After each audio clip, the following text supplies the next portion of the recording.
오늘 함께 보실 하나님의 말씀은 요한복음 12장 12절부터 19절까지 말씀입니다. 요한복음 12장 12절부터 19절까지 한 절씩 교독하도록 하겠습니다. 제가 먼저 읽겠습니다. 그 이튿날에는 명절에 온 큰 무리가 예수께서 예루살렘으로 오신다는 것을 듣고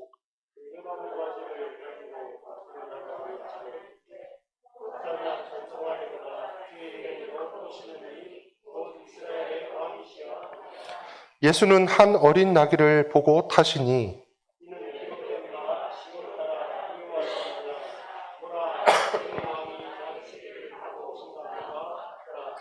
제자들은 처음에 이 일을 깨달지 못하였다가 예수께서 영광을 얻으신 후에야 이것이 예수께 대하여 기록된 것임과 사람들이 예수께 이같이 한 것임이 생각났더라.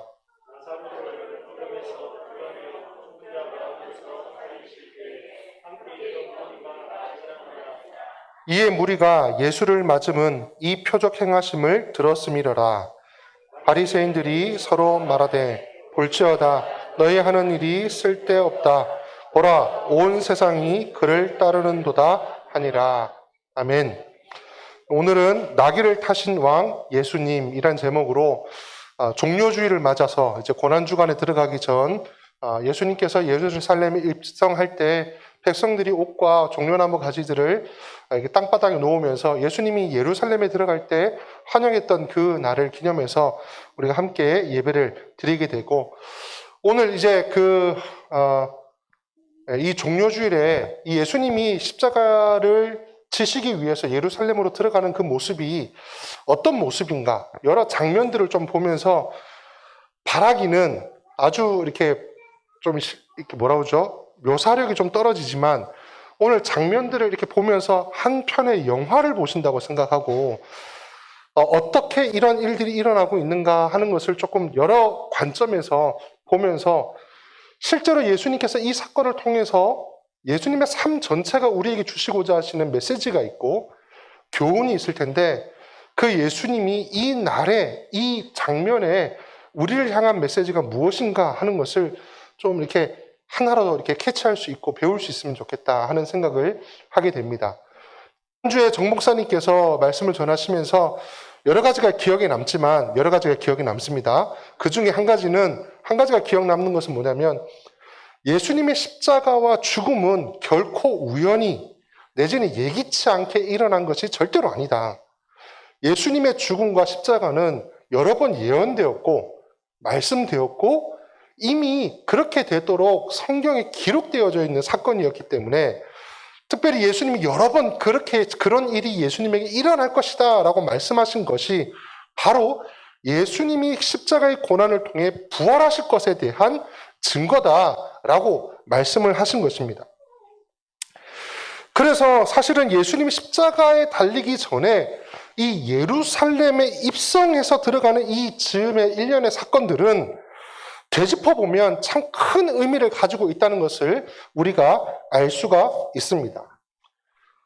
고등학교 때 제가 이렇게 학교를 다녔거든요. 야간 아니고 이렇게 학교를 다녔는데 제가 제일 좋아했던 과목이 뭐였을까요? 네, 그죠. 체육입니다. 남자는 다 체육을 좋아합니다. 네, 제일 싫어하는 과목. 아닙니다. 체육은 아니고 물리. 그래서 니물포 이런 거 있잖아요. 저도 그런 것 때문에 하나 있었는데, 그 중에 조금 재밌게 들었던 수업이 하나 있었어요. 그게 뭐냐면 세계사. 그때는 우리 국사, 세계사 이렇게 나눠져 있었거든요. 세계사 수업인데 최재우라는 선생님이에요. 이름도 최재우. 근데 그 선생님이 3학년 때 들어와서 1, 2학년 때는 다른 선생님 하셨는데 3학년 때 들어와가지고 제일 먼저 역사 시간에 하시는 말씀이 뭐냐면, 역사는 편싸움이다. 역사는 편싸움이다. 내 편이 얼마큼 되느냐에 따라서 전쟁을 이기기도 하고 자기가 원하고자 하는 바를 이루고 못 이루고가 결정이 된다는 거예요. 예를 들면 여성들의 참정권, 선거권 이런 것도 옛날에는 그 여성들이 힘이 없었지만 여자들이 모이고 여성들뿐만 아니라 남성들도 그것에 대하여 동일한 인권을 존중해야 된다는 사람들의 숫자가 모이자 어떻게 됩니까? 역사는 진보한다는 것처럼 내지는 조금 더 참정권이 넓어지는 쪽으로 발전한다는 것처럼 역사는 이 편싸움으로 인해서 역사가 발전되어져 간다라고 이야기를 하고 있는 겁니다. 항상 다 맞는 말은 아니겠죠. 항상 틀린 말도 아닐 겁니다. 근데 특별히 우리나라의 정치를 보면 얼마 전 선거도 있었지만 얼만큼 내 편을 만드느냐, 얼만큼 상대편을 지지하는 사람들을 내 편으로 끌어오느냐가 선거 내지는 역사, 이 여러 가지 결정되어지는 모든 것의 핵심이라고 할 수 있을 것입니다. 그래서 제가 이 이야기를 왜 이렇게 하냐면 오늘 우리가 읽는 예수님의 어떤 예루살렘 입성 전후의 모습도 편싸움과 같은 모습을 볼 수가 있습니다. 흥미진진하지 않습니까? 그러니까 뭔가 음모가 있을 것 같고, 저는 그랬어요. 제가 사실 오늘 이 설교를 아주 짧게 준비하면서 요한복음을 읽다 보니까 그런 엎치락뒤치락 하는 장면이 여러 번 등장하게 됩니다. 제가 이렇게 읽으면서 흥미진진했던 모습으로 여러분들도 함께 들어와 주시기를 바라면서 첫 번째 장면이 뭐냐면 공생의 3년째 되는 해 유대 지도자들과 예수님과의 그 긴장관계가 아주 팽팽해집니다. 처음에는 이 나사렛이라는 곳에서 예수님이 태어났다 그러니까 유대인들이, 바리새인들이 뭐라고 그럽니까? 예수님을 나사렛에서 태어났다 그러니까 뭐라고 그러죠? 무시하면서 하는 말 뭐가 있었죠? 나사렛에서 무슨 선한 것이 나겠느냐 이러면서 무시해버립니다.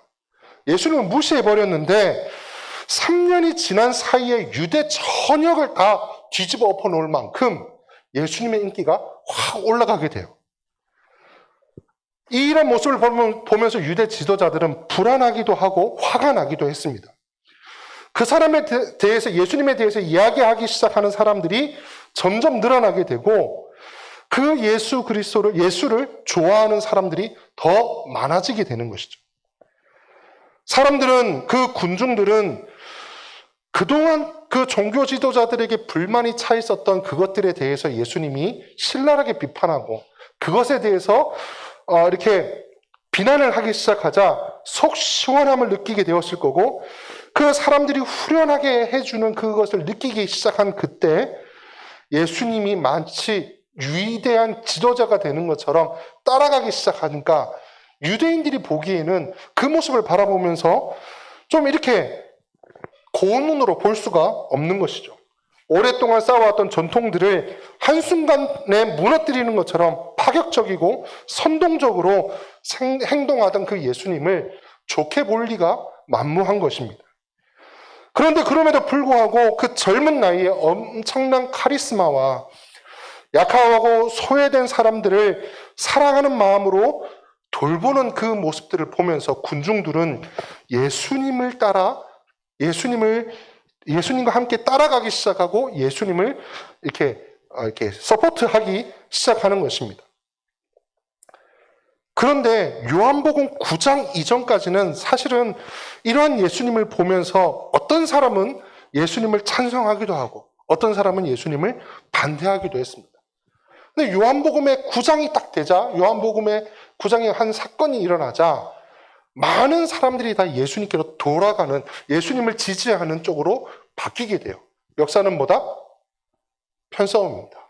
근데 이전까지는 반으로 나눠져 있었다면 요한복음 9장에 나타나는 사건을 통해서 대다수의 사람들이 예수님께로 옮겨가게 됩니다.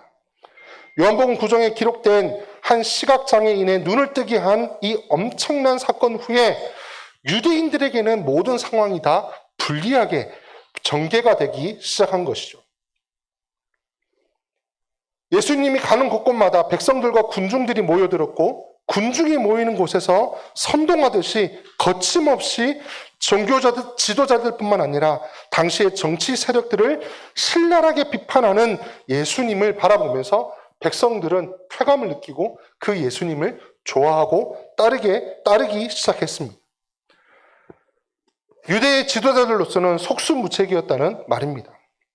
하지만 이 정치적인 노련함이 있는 유대 지도자들은 백성들을 너무나도 잘 알고 있었습니다.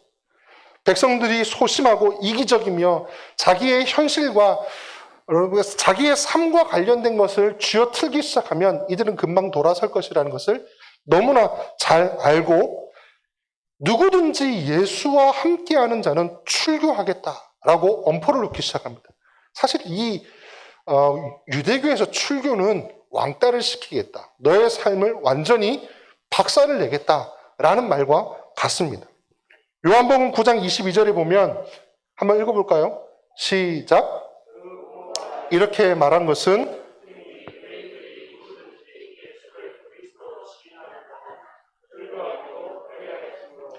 그들을 무서워하기 시작했다는 겁니다.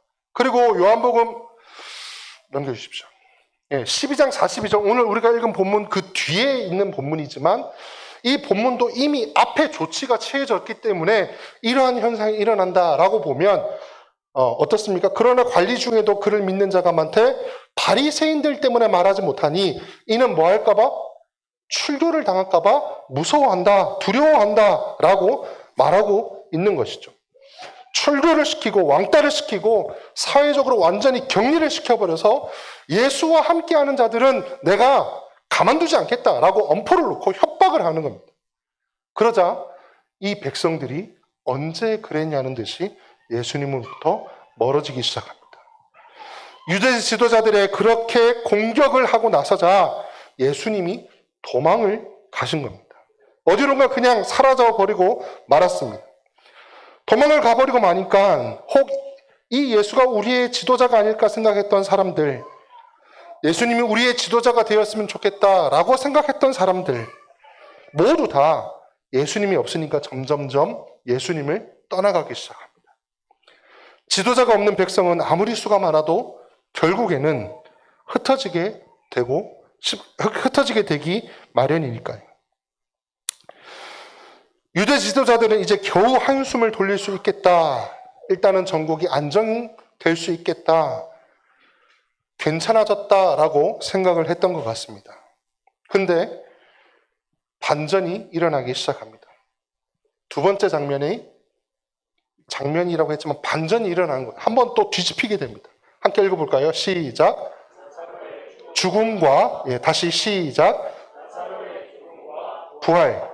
예수님과 함께 다님. 근데 이 사람들이 예수님이 또 도망가고 나니까 사람들이 흩어져서 아무 일 없었던 것처럼 이전으로 돌아갔다고 생각했는데 갑자기 11장에 한 사건이 일어나는데 나사로가 죽었고 그 죽은 나사로를 예수님이 찾아와서 나흘 만에 살리게 된 것입니다. 부인하기에는 너무나 명백한 사건이었고 그 장례식에 참석했던 사람들은 나사로가 죽었다는 것을 분명하게 알았고 예수님이 오셔서 눈물 흘리시면서 돌을 치워내라, 나사로야 나와라 라고 얘기하는 그 순간 아직까지 썩은 내가 진동했던 그 무덤으로부터 나사로가 이 배를 칭칭동여맨 상태로 걸어 나온 모습들을 직접 본 사람들이 있었다는 것입니다. 군중들이 술렁거리기 시작하는데 이전에 요한복음 9장에서 시각장애인을 고쳤을 때 백성이 술렁이고 따라다니는 것과는 전혀 다르게 확실하게 많은 사람들이 이 사람이야말로 우리의 메시아다라고 생각할 만큼 죽음을 이기고 죽은 자를 살려내는 하나님의 아들이다라고 고백할 만큼 사람들이 웅성거리기 시작한 것입니다. 지도자들이 급하게 모여서 회의를 시작했습니다. 그리고 결론을 내렸습니다. 뭐라고 결론을 내렸을까요? 예수를 죽이자. 그들이 내린 결론이었습니다. 그래서 모두 다 예수를 죽이기로 합의를 하고 그렇게 의견을 모였습니다. 물론 명분이 뚜렷한 것은 아니지만 다른 대안이 없었습니다. 이쯤 되면 명분은 중요하지 않습니다. 명분을 찾을 만한 그런 여유가 그들에게 없었던 것이죠. 저 군중들이 지지하는 지도자만 사라지면 모든 문제가 다 해결될 것이다. 우리가 그들의 삶의 현실적인 삶을 두고 멱살을 틀어 잡았을 때 그들이 도망가고 예수가 도망갔던 것처럼 예수를 잡으면 모든 문제가 해결될 것이다. 이런 그들의 계획을 주님께서 아셨는지 주님은 또 도망을 가셨습니다. 어디론가 사라져 버리셨어요. 요한복음 11장 54절에 같이 읽어볼까요? 없습니까? 제가 한번 읽어드릴게요. 그러므로 예수께서 다시 유대인 가운데 드러나게 다니지 아니하시고 다시 드러나게 다니지 않으셨다. 숨으셨다는 말이죠. 거기를 떠나 빈들 가까운 곳인 에브라임이라는 동네에 가서 제자들과 함께 거기 머무시느니라. 예수님께서 또 도망가셨어요.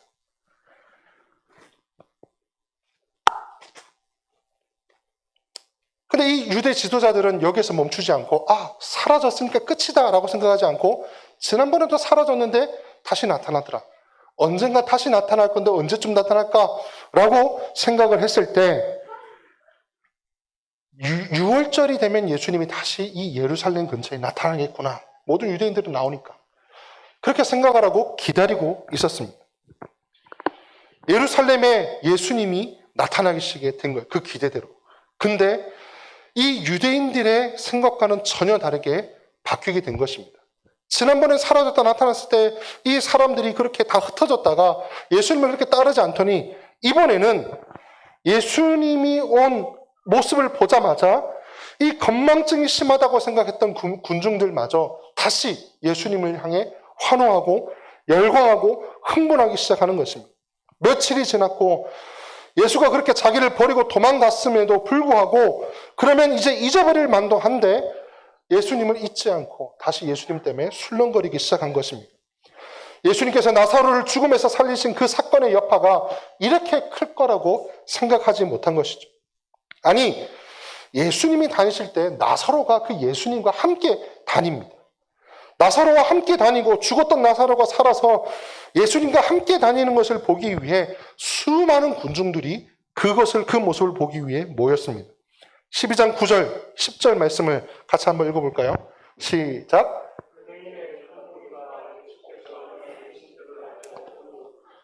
예수만을 보기 위함이 아니요 누구를?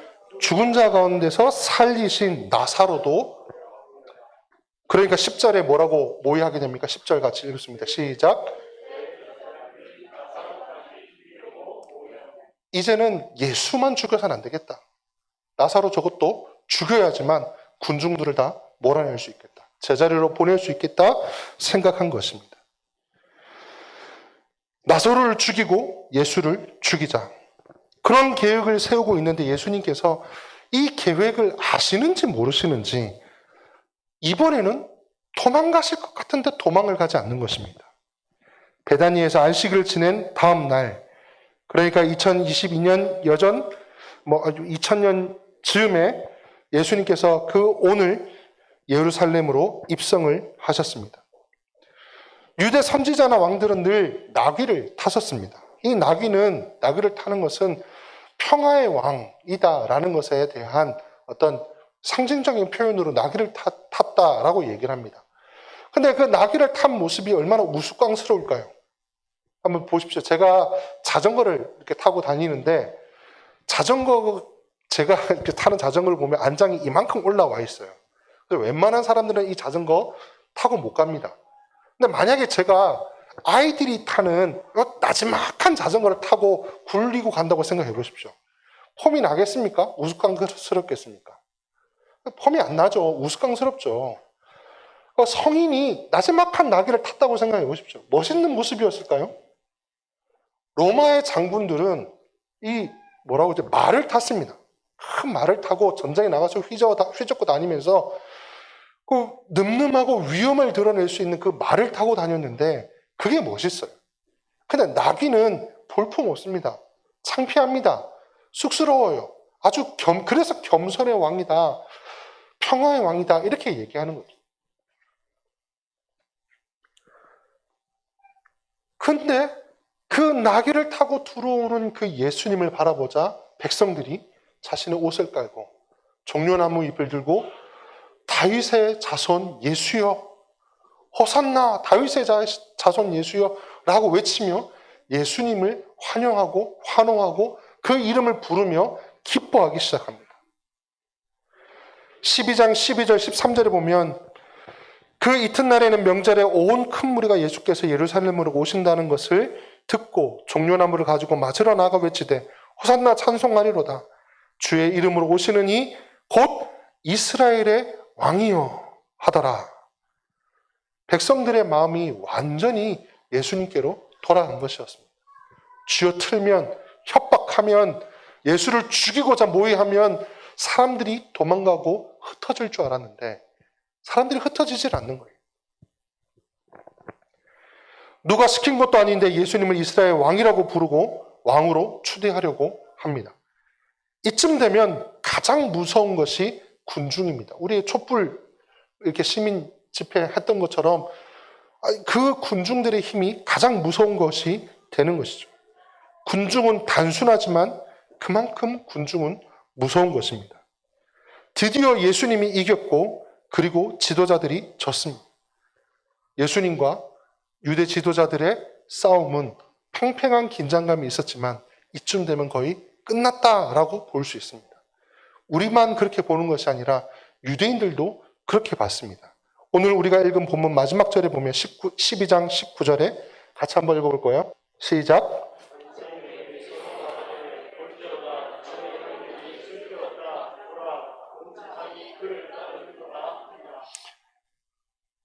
다 끝났다는 거죠. 야, 우리가 뭘 한들 이제 다 끝났다. 다 쓸데없다. 이 군중들을 돌이키고 예수를 죽이고 예수를 몰아낼 수 있는 방법은, 그래서 우리 자신을 지키고 우리가 가지고 있는 기득권을 지켜낼 방법은 있다 없다? 없다. 끝났다. 게임 끝났다. 더 이상 싸움은 의미가 없다. 자기들끼리 그렇게 얘기하는 것입니다. 이제는 대세가 기울었으니까 전세를 뒤집을 만한 어떠한 한방도 남아있지 않다. 완전히 졌다고 패배를 인정한 것입니다. 드디어 3년의 공생의 기간 동안 예수님과 종교 지도자들 가운데 있었던 팽팽한 긴장감과 갈등이 기가 막힌 반전의 반전을 거듭하다가 백성의 지지를 받으며 예수님께서 승리를 거머쥐게 되신 것입니다. 이제는 예수님이 앞에 서서 취임사만 하시면 돼요. 나를 따르라! 나와 함께 가자! 라고 말하면 이 사람들은 로마 군병의 창칼도 두려워하지 않고 자신을 압제하던 억압하던 그 로마를 향해서도 돌진할 수 있는 준비가 되어 있는 것입니다. 요한은 그때의 상황을 아주 새로운 안경, 아주 이렇게 특별한 시각으로 그 상황을 봤던 것 같습니다. 그리고 그 시각으로 이 요한복음을 기록했어요. 요한에게도 아마 참으로 숨막히는 순간이었을 것입니다. 이 사건을 요한의 입장에서 한번 보면 참 재밌습니다. 왜냐하면 이 요한이 어떤 요한입니까? 이 예수님이 예루살렘에 입성하기 전에 주님을 찾아와서 주님 왕위에 오르시거든 자기를 주님의 왕위 오른편에 앉게 해달라고 간청했던 자가 이 요한입니다. 아무래도 지금 분위기와 지금 상황을 보니까 주님께서 왕이 되실 것 같은데 그 영광의 날, 주님의 그 영광의 날에 나를 기억하여 주셔서 주님의 왕의 오른편에 앉게 해주십시오 라고 간청하게 사람을 통해서 그 간청을 넣었던 사람이 요한입니다. 주님이 언제나 위기에 몰렸지만 언젠가는 그 위기가 기회가 될 것이라고 생각했고 그 기회가 된 때에 절대로 이 예수님이 그 기회를 잡고 권력을 잡으면 나도 같이 권력을 잡으면 좋겠다라고 했던 사람이 요한입니다. 그리고 그 날이 왔습니다. 어쩌면 요한이 생각했던 것보다 일이 더 잘 풀렸을지 모르겠어요. 온 백성이 들고 일어났고 백성이 주님을 왕이라고 외치기 시작했습니다. 주님이 말씀 한마디 하면 모든 것이 끝나는 것입니다. 얼마나 설렜을까요? 얼마나 마음이 두근거리고 흥분이 됐을까요? 근데 한 장 넘겨주시면 마지막 장면, 반전의 진짜 반전. 예수님이 때를 놓치시는 것. 전혀 상상하지도 못했던 하나의 반전이 일어났는데 그것은 바로 예수님이 가만히 계시는 겁니다. 전혀 움직이시지를 않는 거예요. 요한의 생각에 주님 말씀만 한마디 해주십시오. 주님이 나를 따르라 라고 말씀하시면 완전히 세상이 뒤집혀지고 변할 수 있는데 주님이 아무 말씀을 하지 않는 것입니다. 오히려 주님이 말씀하시면 자신의 죽음에 대해서 말씀하시는 것입니다. 다 끝났는데 주님이 여기서 약해지시면 안 되는데 주님이 움직이지를 않는 것입니다. 이렇게 예수님께서 빈틈을 보이시는 듯 하자 바리새인들이 그야말로 기회를 잡은 것처럼 움직이기 시작했습니다. 바리새인들과 유대 지도자들이 자신의 힘으로는 할 수 없으니까, 군중을 이용할 수도 없으니까 밤중에 몰래 예수님을 잡아다가 빌라도 법정에 세워 재판을 받게 하고 로마의 힘으로 예수를 처형하기로 했고, 그러니까 예수님을 따르며 왕으로 삼으려 했던 그 백성들이 갑자기 꼬리를 내리고 예수님의 십자가 앞에서 예수를 십자가에 못 박으라고 외치기 시작합니다. 주님은 때를 놓치신 겁니다. 예수님은 기회를 놓치셨어요. 요한의 눈에 이것은 가슴을 치고 통탄할 일입니다. 드디어 쉽게 왕위에 오를 수 있는 기회가 왔고 때가 왔는데, 그렇게 되면 이제 드디어 내가 권세를 누리며 떵떵거리며 살아갈 수 있는데, 예수님이 선뜻 앞에 나서지 않으셨기 때문에, 지체하셨기 때문에, 자신의 죽음에 대해 이야기하셨기 때문에 다 잃어버리게 되었다는 말입니다. 요한의 눈에는 일견 그렇게 보였을 것이 분명합니다. 근데 정말 그렇게 된 것일까요? 정말 그렇게 예수님의 모습이 때를 놓치신 것 같이 실망스럽고 상실감을 느껴야 하고 예수님이 실패하신 것일까요? 아니, 제자들은 실망하지 말았어야 했습니다. 주님께서 하신 말씀, 주님께서 하실 일에 대해 수차례에 걸쳐 해주신 그 말씀을 이해했더라면 그들은 주님께서 만왕의 왕으로 십자가를 지고 가기 위해 나귀를 타고 우스꽝스러운 모습으로 입성하는 모습을 보면서 온 백성을 환호하고 흥분하고 기뻐할 때 제자들은 침묵하며 엄숙하게 흥분하기보다는 그 자리를 조용히 지키고 있어야만 했습니다.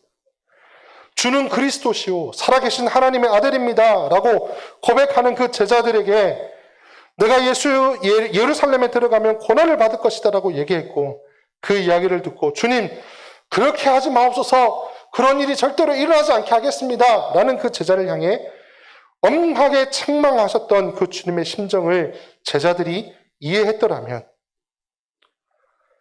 내가 이번에 가면 고난을 당하고 죽임을 당할 것이다 라고 했던 주님의 말씀을 진지하게 들었더라면 이들은 동요하지 말고 그 주님 곁을 묵묵히 지켜야만 했습니다.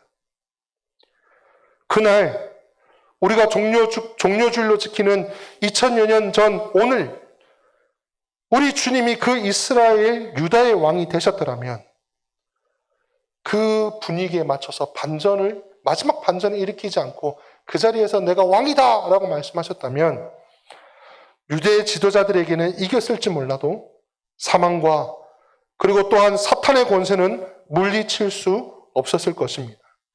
그날 주님께서 그곳에서 왕이 되셨더라면 그곳에 모인 백성들의 왕이 되셨을지는 몰라도 모든 시대와 모든 온 세상에 흩어져 있는 하나님의 백성들의 왕이 될 수는 없었습니다. 왕이신 주님께서 세상을 이기신 방법은 힘과 권력이 아니라 죽음과 희생이었습니다. 그래야 죽음의 권세를 깨트리는 부활이 가능하니까요. 그래야 부활을 통해 온 백성들에게 참 생명과 참 영생을 주실 수 있으니까요. 이것이 바로 부활을 기다리고 있는 제자들이 이 세상을 살아가는 방법입니다. 이것이 전능하신 하나님을 믿는 성도들이 이 세상에서 하나님의 통치를 드러내는 방법입니다. 주님의 이 낮아지심, 그리고 이 부활을 목격했던 요한은 그 남은 생애를 살아가면서 주의 영광 중에 나를 오른편에 앉게 하소서 했던 부탁했던 그 말을 가장 화끈거리는 사건으로, 그 순간으로 기억하고 가장 부끄러운 일로 기억하며 평생을 살았을 것입니다. 내가 왜 그런 부탁을 했을까? 내가 어찌 주님의 심정을 이해하지도 못하고 나로 하여금 그 영광의 주의 오른편에 앉게 하소서 이런 부탁을 할 수 있었을까? 두고두고 부끄럽게 생각하며 살았을 것입니다. 그래서 그의 젊을 때의 별명이 우레의 아들이요 보아너게, 이 우레의 아들이었던, 얼마나 혈기가 넘쳤는지, 얼마나 의욕이 많았는지, 얼마나 꿈이 컸던지 우리의 아들 요한이라고 불릴 만했습니다. 자신에게는 능력이 없으면서도 내가 명하여서 사마리아 사람들에게 불을 내려 저들을 다 죽여버릴까요? 라고 말할 만큼 혈기와 자신만만했던 그 요한이 남은 생애 동안 우리의 아들이 변해 사랑의 사도가 되었던 것입니다. 섬기자, 사랑하자, 이 요한이 완전히 이 사건을 통해 변하게 된 것입니다. 주님의 의도를 알았기 때문에 이 요한은 변할 수 있었던 것이죠. 제가 이렇게 길게 이 예수님의 사건을 이야기한 이유가 무엇이겠습니까? 우리는 예수님의 십자가, 고난주가, 종료주일, 부활주일이 되면 너무나도 잘 알고 있습니다. 예수님은 왜 그 십자가의 길을 걸어가셨는지. 그리고 우리가 그 십자가의 길을, 고난의 길을 걸어가야 한다는 것도 너무나 잘 알고 있습니다. 근데 그것을 안 요한은 우리의 아들에서 사랑의 선지자로, 사랑의 사도로 변화되었습니다. 우리는 변화되었습니까? 우리는 여전히 요한이 예수님께 찾아가서 그 우편에 앉게 해주십시오 라고 고백했던 것처럼 예수님께 나아갈 때 주님, 내게 고난은 임하지 않게 하여 주십시오. 고난이 웬 말입니까, 주님? 내가 주님을 이렇게 따르는데, 내가 주님께 이렇게 헌신하는데 내게 복을 주시고 형통하게 하시며 주님의 이름으로 이 세상에 성공하며 떵떵거리며 살아갈 수 있게 도와주십시오. 이런 모습으로 살아가고 있지 않습니까? 이번 주간 중에 어떤 목사님 두 분과 만나서 점심 식사를 했어요. 그분들이 스스로 자신들을 뭐라고 부르냐면 우리는 성공을 포기한 목사들이다 그러더라고요. 보통 개척한 지 3년, 4년이 되면 승부가 나야 된답니다. 뭐든지. 이렇게 성도들이 막 모이고, 막 이렇게 사람들이 모이고, 막 이래가지고 막 이렇게 그런 조짐들이 보여야 된대요. 그래 이렇게 모여가지고 식사를 하면서, 아유, 니 몇 년 지났노? 저는 4년 지났는데요. 아유, 난 3년이다. 아, 벌써 시간이 그래 됐나? 이러면서 식사를 먹으면서, 야, 우리는 성공하기를 포기한 목사들이니까 뭐 괜찮아. 이렇게 얘기하시더라고요. 이렇게 제가 약간 비아냥거리듯이 얘기했지만 전혀 그런 뜻이 아니었습니다. 그러면서 이제 그런 얘기를 하는 거예요. 내가 요즘 전도를 하는데 전도한다 그러니까 또 다른 목사님이 하는 얘기가 그거 다 성공하려고 하는 거 아닙니까? 사람들 많이 모아가지고 성공하려고 그러는 거 아니에요? 그러니까 다른 목사님 그렇게 말씀하시더라고요. 야, 이거 주고 사람 오도록 해서 뭐 얼마나 오겠노? 뭐 이런 얘기는 아니었지만 그게 아니라 내가 이걸 전도하는 이유는 한 사람이라도 예수 그리스도를 모르고 지나가지 않도록. 제가 그 이야기를 들으면서 내 속에 어떤 생각이 들었냐면 우리가 무슨 일을 하고 있느냐 이게 중요한 게 아닙니다. 그죠? 어떻게 생각하면 내가 하나라도 더 나눠주고 하나라도 더 한 사람이라도 더 만나가지고 그 사람도 우리 교회 와가지고 예배 시간에 이제 코로나도 거의 다 끝나가는데 막 따닥따닥 앉아가지고 막 앞에 의자 쫙 펼치고 이렇게 많이 앉으면 얼마나 좋을까? 사람 좀 채워보자. 막 다른 사람들 막 100명씩 모인다던데 개척한 지 3년이면 막 100명, 200명씩 모인다는데 나는 왜 안 되노? 전도하면서도 우리가 가질 수 있는 마음의 자세가 변화하기 전에 요한의 모습일 수도 있고 변화한 후에 요한의 모습일 수도 있다. 똑같은 행동을 하지만 똑같은 전도를 하지만 우리가 얼마나 다를 수 있는가라는 것을 바라보게 됩니다. 여러분들의 삶 가운데 여러분들 각자의 삶을 어떻게 바라봐야 할지는 여러분들이 가장 잘 아실 거라고 생각합니다. 고난주간이고 종료주일이고 부활주일이면 우리가 우리 스스로를 좀 바라보면서 내 삶은 변화하기 전에 요한인가? 변화한 후에 요한인가? 그 변화의 전후에 가장 그 핵심적인 순간이 예수님이 입성하는 자리고 예수님이 그 예루살렘으로 들어가는 모습을 바라봤던 그 모습을 깨닫게 되었던 그때라면 과연 나는 이 고난주간을 맞이하면서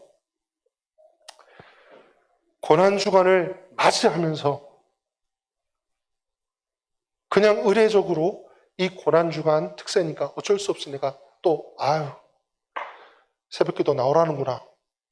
그런 마음 있습니까? 없습니까? 있습니다. 그죠? 없습니까? 저만 있습니까?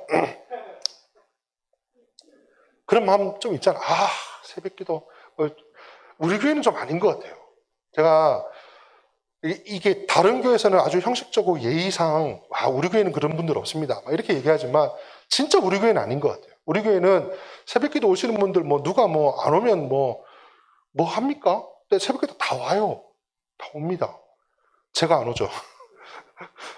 그래 맨날 찔려가지고 어떻게 하고 있죠. 어쨌든 근데 새벽기도 이렇게 있을 때 한 번이라도 한번 오는 겁니다. 이번 주 이렇게 내일부터 해가지고 5일간입니까? 금요일까지 할 때 내가 한 번이라도 내가 참석한다.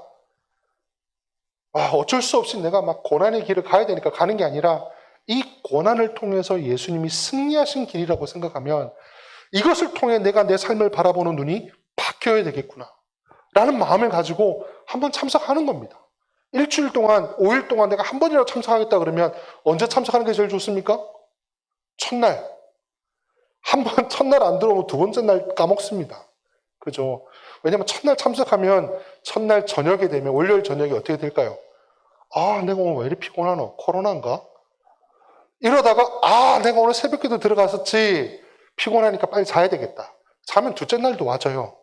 근데 첫째 날 막 이렇게 안 하고 한참 놀다 보면 둘째 날 참석해야지 하면 셋째 날 못 가고 셋째 날도 못 가고 넷째 날 못 가고 다섯째 날 내가 무슨 면목으로 다섯째 날 마지막에 들어가겠노? 다 끝난 예수님의 고난 거의 다 끝났는데 이렇게 생각하고 또 안 들어가집니다. 그래서 첫날부터 들어가는 거예요. 제가 이렇게 얘기하고 내일 못 들어갈까 봐 제일 걱정이긴 한데 같이 들어오는 겁니다. 청년들 마찬가지로 아침에 일어나는 거 제일 힘든 거 압니다. 그죠? 일어나서 눈 비비고 들어오는 거예요. 똑같은 행동을 하지만 변화하기 전에 요한의 모습으로 돌아오느냐 변화한 후에 요한의 모습으로 돌아오냐는 각자에게 달렸습니다. 누가 해줄 수가 없는 거예요. 이 요한의 모습을 바라보면서 우리가 그러한 삶을 살아가야 할 줄로 믿습니다. 우리의 현실의 삶 가운데도 동일하게 이 원리가 적용되어야 할 줄로 믿습니다.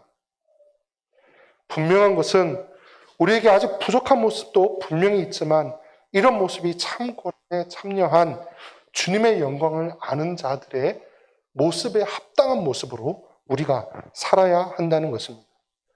우리는 주님이 십자가 위에서 죽으심이 처절한 패배인 것 같았지만 결국 그 길이 영광의 길이고 그 길이 승리의 길이었음을 너무나도 잘 알고 있습니다. 머리로, 우리의 가슴으로, 우리의 손과 발로 아는 그 적용이 우리에게 있어야 할 것 같습니다. 왜냐하면 나귀를 타셨던 그 예수님의 모습이 우스꽝스러운 것처럼 우리가 스스로 우스꽝스러운 모습으로 가려는 것에 거부감을 가지고 있어요. 본능적으로 우리는 자신을 보호하면서 그 우스꽝스러운 모습 낮아지고 겸손의 길로 십자가의 길로 가는 것을 거부하고 싫어하게 되어 있습니다. 하지만 예수님이 걸어가신 그 길이 제가 아까 그 찬양하면서 중간에 당신은 영광의 왕, 당신은 평강의 왕 이 찬양할 때 그런 마음이 들더라고요. 정말 이 길이 영광의 길인가?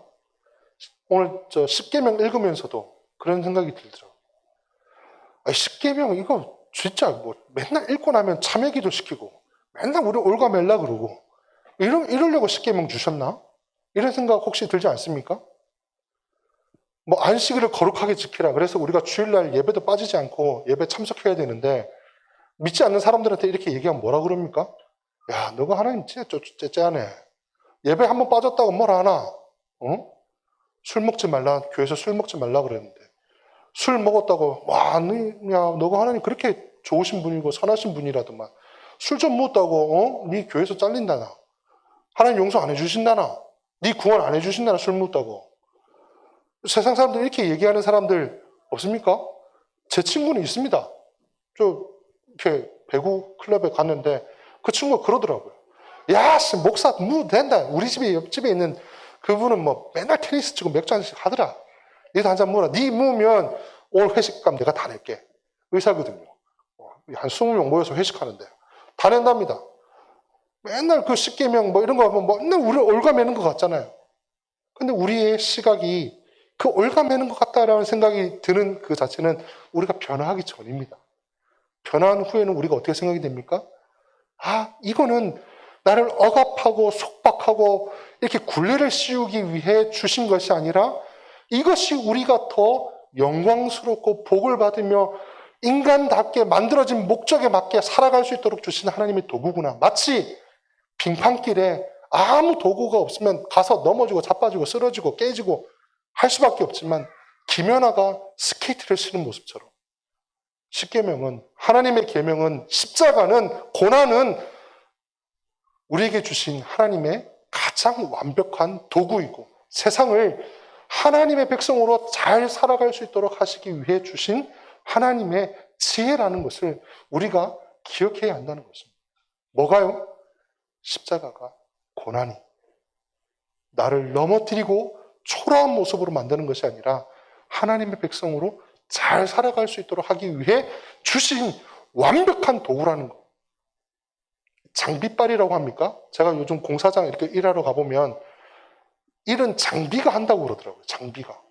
톱질하는 거 사람이 이렇게 아무리 써도 안 되는 거 장비로 막 전기톱으로 쓱 하면 되잖아요. 이 장비처럼 하나님이 우리에게 세상을 이길 장비, 도구 주신 것입니다. 그게 무엇입니까?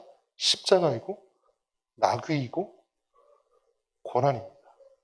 그것을 기억하며 오늘 우리가 그렇게 살아가는 주의 백성들이 되기를 소원합니다. 말씀을 맺겠습니다. 교회라 할지라도, 우리 가정이라 할지라도, 학교와 직장, 현장이라 할지라도 우리들이 낮아지려고 하는 그 모습은 우스꽝스러울 수밖에 없을 것입니다. 하지만 그 길이 생명의 길이고 영광의 길입니다. 저는 우리 교회에서 우리 예수 그리스도가 높아지시기 위해 그 영광의 길을 가시기 위해 십자가의 길을 반드시 거쳐 가셨던 것처럼 십자가를 통하지 않고는 영광이 없기 때문에 우리도 그 주님을 따라 십자가의 길로, 그 십자가의 길을 통해 영광의 길로 가는 저와 여러분의 삶이 되기를 소원합니다. 우리 모두 각자 각 사람의 나귀를 타야 합니다. 그래야 주님의 영광이 나타날 것입니다. 이 고난주간을 맞이하며 그것을 결단하고 다짐하는 저와 여러분이 되시기를 주님의 이름으로 축원합니다.